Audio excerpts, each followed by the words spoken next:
Good morning. This is Employment Opportunities. I'm your host, Randy Clark. We got a real important show today. We're going to talk fire prevention with Fire Chief Nate Osgood. And remember, if you missed the show or you want somebody in your family that needs to watch the show because it's very important today, you can go to the WIL Facebook page or you can go to YouTube, WIL TV 47, and watch the show again. Good morning, Chief. Good morning, Randy. How are you? I'm well. That's good. Let's talk fire prevention today. Absolutely. You know, some of these questions I'm going to ask you, and I don't have them in no certain order. Okay. Some of them might sound kind of silly, but if silly can save one life, it's okay to be silly, isn't it? Absolutely, absolutely. Fire prevention is paramount when it comes to saving lives. Very important. Okay, let's get started. What are the fire prevention of fire at home, such as cleaning your heaters before you fire them up for the first time? Sure, yeah, you know, we get a lot of those smoke smell calls the first time that people turn their heaters on for the season as the weather starts to get colder. And a lot of that, you know, comes from the dust that's accumulated all year long on your heating coils. Right. You know, you can vacuum that stuff off. You know, we don't run a lot of fires necessarily associated with that, but it will create that burning smell the first time you fire off your heater if you don't clean them off. Mm-hmm. But it's important to clean those off, get all the dust and all that stuff off of them. You still gonna have that smell, but maybe you can prevent from having a fire, right? That's right, that's right. Okay. What is the most effective fire prevention? And what I'm referring to this morning is a fire safety plan. That's right. Well, you know, we teach that, you know, to all the kids in schools when we go do Fire Prevention Week for the young kids, and we call them exit drills in the home. EDITH is our acronym for that. Okay. And you know, that it's important to you know, the basics of get out and stay out, right? I mean, if there's a fire, you know, get out of the house, have a meeting place, know the fastest way out, know 2 ways out of every room. You know, if one of your exits is cut off by fire, you know, to be able to get out of a window or a second door. Right. So all those are things that need to be considered and things that need to be practiced. Exactly. You know, I mean, you know, a couple times a year, more often if you have small kids at home. Right. You know, set your smoke detector off and you know, get your kids to lay in the bed, act like they're asleep, set the smoke detector off and let them go through those motions of crawling out and going to the door and getting out, going to your meeting place, waiting there, making sure they know. You don't go back in for, you know, favorite stuffed teddy bear. You don't go back in for your pet. You don't go back in to look for mommy and daddy. Once you get out, you stay out. Right, right. And you mentioned it, but let's mention it one more time. It's important. You can have a fire safety plan, but if you don't practice it, it's no good. That's right. And I'll go back to what you said at the beginning. You know, I mean, it can seem kind of silly for grown adults to be walking through the motions of getting out of their own house. Right. But at 2 o'clock in the morning, when you're half asleep, your house is filled with smoke, you know, you can become disoriented in the place that you're the most familiar with. Exactly. So it is important. And one other thing I'll add on to the whole concept of your home fire safety plan is one of the big PSAs that we've been pushing over the last several years is that idea of close before you doze, meaning close your bedroom doors before you go to sleep. And if you just Google that phrase, you'll see side-by-side pictures of houses that have had a fire that have occurred in them, and the bedroom door was closed and the bedroom almost looks untouched. Okay. And that can give somebody in the middle of the night enough time for us to get to them before the fire does. Exactly. So shut your bedroom doors, you, your kids, everybody, before you go to sleep. Great point, Chief. How do I make a fire safety plan for my house? So just, again, kind of going back and hitting the basics of what I already said, or the high points. You know, knowing 2 ways out of every room. You know, it goes against our grain to think about breaking our own house, right? But if you're unable to get out the door, and you can't get that window open, You're in trouble. I mean, find a lamp, find a chair, find something and throw it through the window to get out. That's right. We've had instances over the years, both here locally in the Sylacauga area and of course nationally, where people report being able to see somebody at a window inside of a house, but they couldn't get out. And again, I go back to just thinking clearly in a crazy situation, because it's easy to become disoriented and not think straight. Right. It is exactly, Chief. I understand what you're saying, and can you explain? I just want to jump right into these props we got Sure. right here. Yeah, absolutely. Let's talk smoke detectors and fire extinguishers. Absolutely. So smoke detectors, depending on exactly which numbers or which study you look at, approximately 2/3 of all fire deaths in the United States happen in homes without smoke detectors or without working smoke detectors. Right. So at the risk of sounding cliche, smoke detectors save lives. They really do. I mean, these are your first alert when there's a problem. Right. In fact, when you go to sleep, the first sense that kind of shuts down as you go to sleep is your sense of smell. So people go, I'm going to smell the smoke. Well, that's not necessarily true, Right. because your body doesn't smell as well while you're asleep. Right. So, hearing these smoke detectors to wake you up in the event of something going wrong is paramount. Yeah. We've often said, and that time's coming here, so it's a great time to point it out. Change the batteries, the 9-volt batteries in your smoke detectors every time the time changes. Right. So that's coming up in just a couple of weeks. Now, such as these smoke detectors that we have here, you don't even have to change the batteries in them. They have 10-year batteries in them. 10-year life.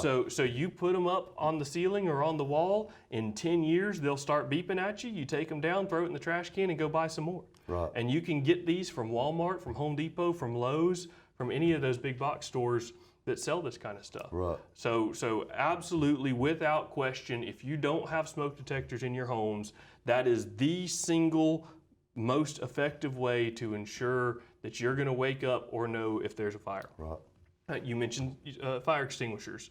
Again, anywhere, any of those big box stores, Walmart, Home Depot, Lowe's, your hardware stores, they sell small little fire extinguishers.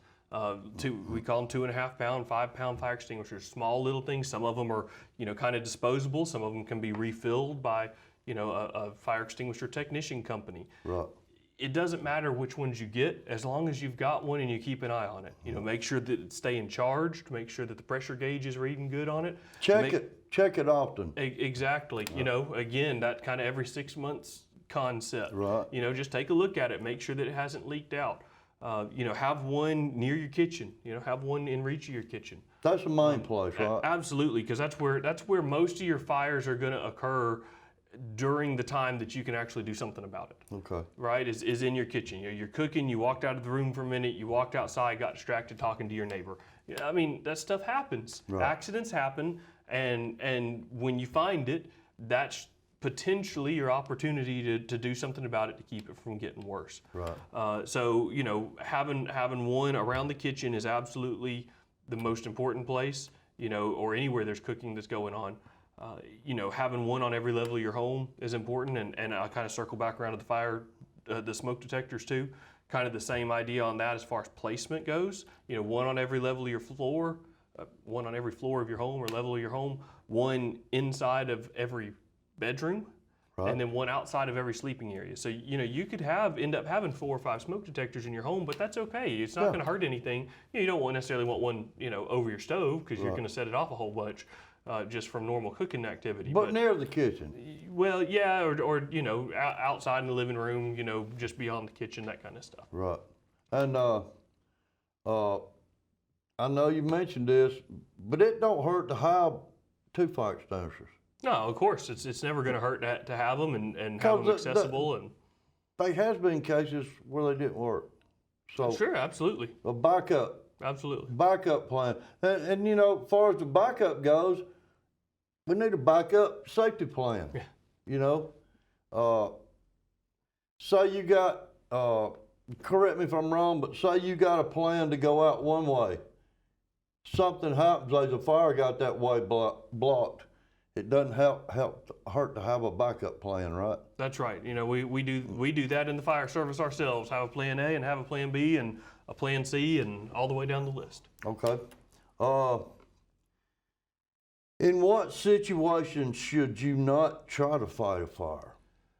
So what we're talking about, like when we talk about these fire extinguishers, we talk about trying to not make it worse. You know, those are small fires, stovetop kind of fires. You know, fires. You know, a log rolled out of the fireplace and set the carpet on fire, and you have a small area, small spot that's on fire. Those are the kinds of fires that you know you can often kind of put out yourself or put a stop to. Now, I would still recommend in those situations giving 911 a call, letting us come out, take a look, make sure there's no hidden fire inside of a wall or you know somewhere where there's an ember sitting that'll catch back up later. Right. But you can absolutely kind of put a stop to some of those. Now, if it gets beyond that, if it starts catching up, you know, home furnishings, your say you have a stovetop fire that's moved from the stovetops and now it's caught up your kitchen cabinets. Okay. You know, a fire extinguisher is going to have a hard time putting all of that out. Right. So that's when you start thinking, okay, maybe this is too big for me to handle. I just need to get out and call 911. Right. You know, and of course, anytime there's a threat of the fire cutting off your escape route, you know, you mentioned that. Anytime the smoke starts getting thick where it's choking you up, making you cough, those are indications that you're in over your head. Right. I know we use water a lot to fight fires. Mm-hmm. Can water make a fire worse in certain situations? It absolutely can, and we talk about, you know, kitchen fires, stovetop fires. Those are the situations where you may have grease involved. And if you have a large pot of grease and you put water in that, you are going to make the fire grow and splash and potentially burn you, potentially incapacitate you. So when there's grease involved, we do not recommend putting, or you don't want to put water on that fire because all you're going to do is spread it and make it worse. Okay. And I'll give you a tip on preventing that. If you're cooking with grease, if you're frying something, if you have a pot of grease for whatever you're using it for, pull a cookie sheet out of your cabinet and set it on the counter next to the stove. And if that pot catches on fire, put the cookie sheet on top of the pot and turn the burner off. If you cut off the oxygen to the fire, it goes out. So just put the cookie sheet on top of the pan that you're frying in, turn the burner off, and leave it alone. Let it cool all the way down. Okay. So don't try to put it out with water, because again, you're just going to make it worse. Splattering the grease and making it worse, right? You're going to make it worse. Okay. Just take a cookie sheet. You know, people say put flour on top or sugar. That can work in certain instances, but you can also overflow the pot and let the grease hit the burner, and then you just have a bigger mess on your hands. So the cookie sheet is absolutely the best way. Just have it sitting there. If nothing happens, you can put it back in the cabinet and you never needed it. But if that pot were to catch on fire, the grease in that pot were to catch on fire, place the cookie sheet on top of it, cut the burner off, and leave it alone for a while. Let it cool all the way off. Let all the heat get out of it, and then you can take it off. And Chief, that's another good reason to have one of these close by. These are not water. That's right. Can you tell what these are? These are made to put out a kitchen fire, right? Sure. So they're made for flammable liquids. They're made for normal combustibles, you know, paper and wood and plastics and that type of thing.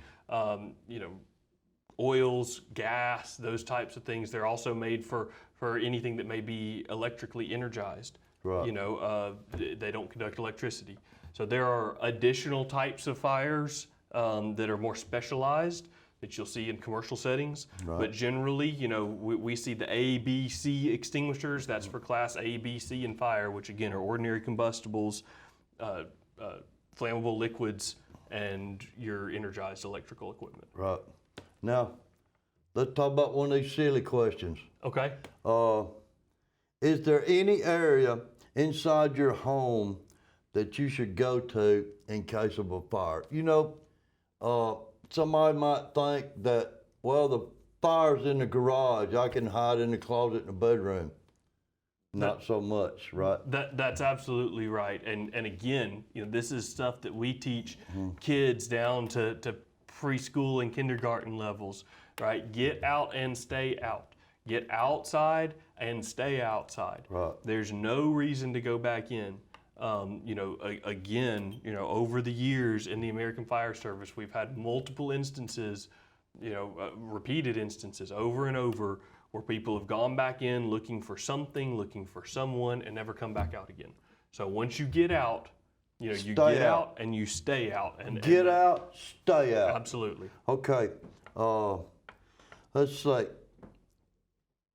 I got one more I want to talk about right quick. Okay. And I seen this last night. Explain drop and crawl.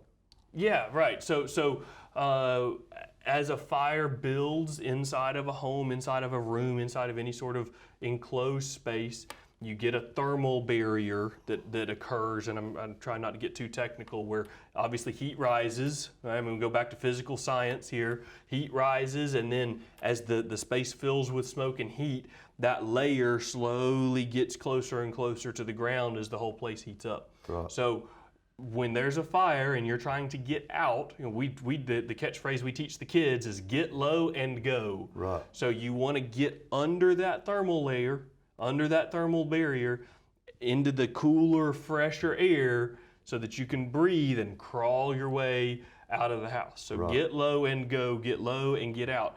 And we practice what we preach. If when we show up and there's a house that's on fire, we get down and crawl going into the house to find the fire. Right. Because it's cooler down there. Even for us and all of our gear, it can only handle so much heat.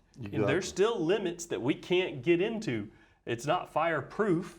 It just helps keep the temperature off of us. And so we practice what we preach. We get low and we go in to find the fire with our hoses to put it out. Right. So staying low to the ground is paramount. Okay. Chief, I got a couple of job announcements I need to make, and you be thinking of some last words that maybe we didn't cover. Yeah, I've got a couple ideas. Okay. We got 2 job openings at the animal shelter right here in Sylacauga, the Sylacauga Animal Shelter. They need a director and an assistant director. And you see Miss Jane McGee at the HR department at City Hall, and she will fix you up with an application. Our police department, if you've thought about a career in law enforcement, go down and talk to Chief Kelly Johnson. We have a couple of openings down here at City Hall for the police department. And go down there and talk to Chief Kelly. He'll explain to you what it takes to be a policeman and how law enforcement is a good career for you, or maybe not so a good career for you. But go down there and talk to Chief Kelly. And but the way to apply, if you've already experienced in law enforcement, you go see Miss Jane McGee at the HR department down here at Sylacauga City Hall. All right, Chief, we got a couple more minutes. Can tell us something else that we need to know this morning. Yeah, absolutely. So we're moving into the Christmas season, we're moving into winter season, we're moving into holiday season, and there's a lot of risks and a lot of hazards that can pop up just from that alone. So one thing I want to hit on is space heaters. Okay. So we're not telling you don't use space heaters. We're not telling you don't keep your house warm. Right. All right, that's not the idea that we're going for, but you got to be cognizant and you got to think about how you're using them. So anytime you're using a space heater, leave them 3 feet away from any combustible materials. Right. You know, don't get up in the morning and change clothes in front of the space heater and drop the clothes right there on the floor in front of the space heater and leave it running. You know, people use space heaters to keep their pets warm. You know, that's fine. Just make sure that you don't have the dog bed right up against the space heater. Leave 3 feet of distance there. One other note on the space heaters, don't use them with power strips. Okay. Power strips are not rated or unless you get a heavy duty industrial type, but they're not rated for as many amps as those heaters pull. I mean, And normally people's not gonna put a heavy duty power strip in their house, exactly. right? So you know, a 1500 watt heater pulls 12.5 amps. That's a lot. That's a lot. I mean, that's as much as some household circuits. Right. So, you know, if you don't have a power strip that's rated for that many amps, plus whatever else you might be pulling off of it, don't use them in conjunction with your power strips. Plug them straight into the wall. Right. So that was number one. Number two, as we think about moving into the Christmas season, everybody loves to get a fresh Christmas tree, a live Christmas tree. I know we do at my house. Right. You got to keep them watered. They dry out quick. They dry out quickly, and we've all gone out or seen somebody go out and throw a dried out Christmas tree on a brush fire. Right. And it creates a huge fire really fast. Yes. And that can happen. Same thing can be inside your house. Absolutely, still in the tree stand if you don't keep them watered. Right. So absolutely keep your trees watered. Be mindful of where and how you're using your space heaters. Right. Chief, thank you for coming in. I'm gonna be honest with you. I think we saved a life this morning. Look, if we did one, then we've done our job. That's right. There you go. Chief Nate Osgood with the Sylacauga Fire Department. Very important show this morning. So show it to your family, show it to your friends, and see you next time.